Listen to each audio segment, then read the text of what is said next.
जी अस्सलाम वालेकुम dear student novel की एक और वीडियो के साथ आपकी खिदमत में हाज़िर हूँ। आज की वीडियो में मैं आपको क्लासिकल नावल या नावल 1 में the mill on the floss novel के इम्पॉर्टेंट क्वेश्चंस की लिस्ट इंशाल्लाह फराहम करूँगा। इससे पहले मैं क्लासिकल नावल या नावल 1 की सीरीज़ में प्राइड एंड प्रेजुडिस नामी नावल के इम्पॉर्टेंट क्वेश्चंस की लिस्ट आपको दे चुका हूँ पिछली वीडियो में, और इस वीडियो में मैं आपको the mill on the floss के इम्पॉर्टेंट क्वेश्चंस की लिस्ट फराहम कर रहा हूँ। ये नावल आया था जनाब 1860 में, ये पब्लिश हुआ था।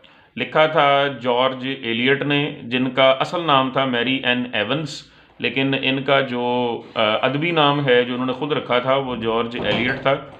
और नाम बदलने की वजह ये थी कि इनको अपना असल नाम बहुत ही हल्का और बहुत ही लाइट सा मालूम होता था। ये चाहती थी कि नाम ऐसा होना चाहिए जो बंदा ले तो उसका पूरा मुंह भर जाए, तो फिर इन्होंने जॉर्ज एलियट का नाम अपना लिया था, यही इनका अदबी नाम है।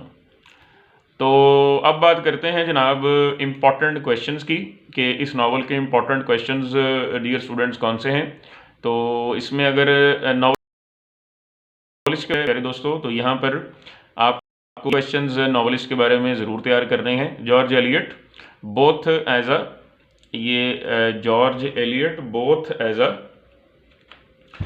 Traditional as well as a modern novelist. George Eliot उस दौर में पैदा हुई हैं और उस दौर में लिखना स्टार्ट किया है जो दौर ट्रेडिशनल से मॉडर्न में दाखिल हो रहा था। तो लिहाजा इनके अंदर दोनों तरह की जो तहरीकें हैं, दोनों तरह की जो ट्रेडिशंस हैं, उनके इनके अंदर आपको एलिमेंट्स देखने को मिलेंगे, यानी कि ट्रेडिशनल एलिमेंट्स भी मिलेंगे, मॉडर्न एलिमेंट्स भी इनके आपको नॉवेल्स में मिलेंगे। उसके बाद ये नावल जो है the mill on the floss एक ऑटोबायोग्राफिकल नावल है, इसके ऊपर नोट लिखें। फिर अगर मोस्ट इंपॉर्टेंट क्वेश्चंस की बात की जाए तो एंड ऑफ द नावल जो है वो बड़ा ही ट्रेजिक है, जिसके अंदर जो नावल के प्रोटैगनिस्ट हैं दोनों बहन भाई, मैगी और इसका भाई जो टॉम है, वो दोनों फ्लॉस रिवर में ड्राउन हो जाते हैं, डूब जाते हैं। तो ये बड़ा ट्रेजिक एंड होता है। तो उसके बारे में सवाल आ जाता है कि जी नावल का एंड बताएं, या फिर बताइएगा कि ये नावल बहुत ही ट्रेजेडी है, एक ट्रेजेडी है, बहुत ही ट्रेजिक है। चौथा सवाल है G Eliot's art of plot construction बयान कीजिएगा। ये बहुत इंपॉर्टेंट है क्योंकि कहा जाता है कि जॉर्ज एलियट के नावल्स के जो प्लॉट्स होते हैं वो बहुत ही ज़बरदस्त तरीके से वो बिल्ट किए होते हैं, और इसलिए इसके प्लॉट के ऊपर अक्सर क्वेश्चन आ जाता है कि इनके प्लॉट्स बहुत अच्छे बने होते हैं। इसका मॉरल विजन जो है ये बहुत इंपॉर्टेंट है, ये मोरालिटी के बारे में क्या सोचती है और किस तरह से अपने नॉवेल्स में प्रेजेंट करती है, ये सवाल बहुत इंपॉर्टेंट है।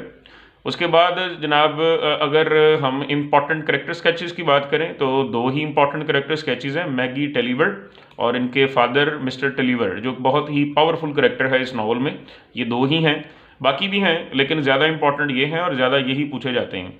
लीस्ट इंपॉर्टेंट क्वेश्चंस की अगर बात की जाए तो relationship between Tom and Maggi, बहन भाई का आपस में किस तरह का रिलेशन है, उसके ऊपर सवाल है आ जाता है, इसको कर लीजिएगा। लेस इंपॉर्टेंट या लीस्ट इंपॉर्टेंट करेक्टर स्केचेस की अगर बात की जाए तो ये आपको कुछ करेक्टर्स नजर आते हैं, Mrs Tulliver, Mrs Glegg, lawyer Wakem and Stephen Guest. तो इनके जो करेक्टर्स हैं वो आपको ज़रा लेस इंपॉर्टेंट नजर आते हैं, लेकिन ज़ाहिर है वो नावल का ही हिस्सा है और आपको एक नज़र इन पर भी डाल लेनी चाहिए। लेकिन अगर आपको इतने ज़्यादा सवालात नहीं करने तो फिर जो मैंने ग्रीन में किए हुए हैं कम से कम ये सवालात आप लाजमी तैयार कर लीजिएगा। बाकी सवालात अगर अल्लाह तौफीक दे या मौका मिले तो उनको भी आपने ज़रूर देख लेना है।